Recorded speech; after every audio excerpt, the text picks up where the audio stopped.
knee, knee, knee, knee pain?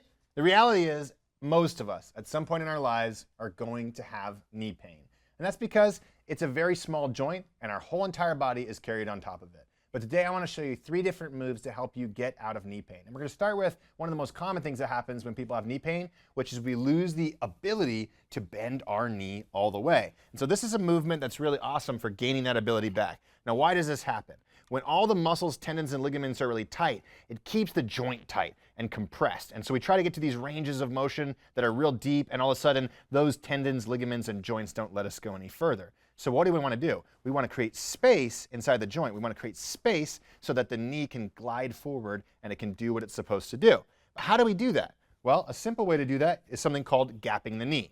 And what you're going to do is take a towel or something real thick like a pillow. You're going to put it behind your knee like this, and you're going to shove it up back behind the knee. From there, come down to a kneeling position, and if you need to, kneel on something soft, and then allow your knee to come forward. And what we're doing here is the hamstring is now pushing against the towel, which is now pushing against the calf, and it's creating space inside the knee joint, allowing the bone to glide forward and giving us more space to be able to do more with the knee, to bend the knee more. So do this for around 60 seconds. Ideally, when you wake up in the morning, just gapping that knee, right? Another way to do this I can show you too is if you don't have a towel, sometimes I'll do this. I'll put my arm underneath there, and I'll use my arm to gap the knee as I'm opening up the knee joint like this. After that 60 seconds, you can come in and go, wow, look, my knee is bending a whole lot more. Now, another thing that's really important is if we want to fix knee pain, we do want to have strong quad muscles. A lot of people who end up with knee pain end up having quad muscles that turn off. So here's my favorite move to properly activate the quads in a really safe position. Again, if you need to, make sure that you put something really soft that you're kneeling on, like a pillow, or you can even do this in bed as well. But what you're going to do is this. You're going to come into a lunge position. The first thing you're going to do is swing the back foot in a little bit like this. And then you're going to push down on those toes the entire time we do this. The moment you push down on those toes, the quad for this kneeling leg is going to activate. You might even start shaking. From there, what I like to do is aim my body right between my knees like this. So I'm aiming here. My knees are out here like this. I'm aiming in the middle. I'm still pushing that toe in the back down. I'm going to drop my butt towards my heel, and then I'm going to push that toe into the ground behind me and try to extend my hip all the way. And I'm going to go slowly down while keeping that quad active.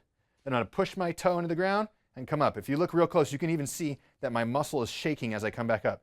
See that shaking that's happening right there? That's that muscle getting activated. It's going, it's shaking that muscle. That means we're working on strengthening that mind-muscle connection to this particular muscle group. If you do this prior to your workouts or prior to doing anything with your lower body, it's going to bring this muscle alive, which is also going to help protect the knee. Now, the third thing is sometimes we want to stretch out the joint itself because we want length through the front side of the leg and into the hip, because if this is all tight, pulls everything together and our knee ends up hurting. One of my favorite ways to do that is with a hip flexor stretch, and I'll show you a couple ways to do this, okay? The first way to do this is you can kneel on a chair or a couch like this. You can put your hand on the couch, bring the other foot forward, and allow this knee to come backwards until you feel a deep stretch coming through the hip flexor and into the quad muscle like this. In this position, you can just breathe and relax and try to go deeper and deeper. Now, if this is doable for you and you want to make this even harder, what you can do is this.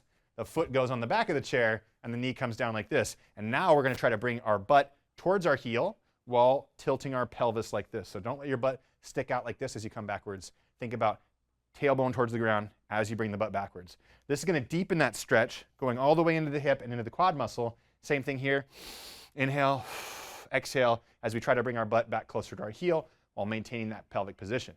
Hold this for at least 60 seconds on each side. Slowly come out and watch as you release the hip, as you release the quad, your knee is going to feel a whole lot better. So if you ever have knee pain, you can try these 3 moves to help gain some strength, some flexibility, and work on reactivating the muscles that stabilize the knee to help you feel so much better. And by the way, if you want to feel a lot better, your whole lower body, your feet, your knees, your hips, even your lower back, all you got to do is sign up for our free Lower Body Fix Masterclass by clicking the link below.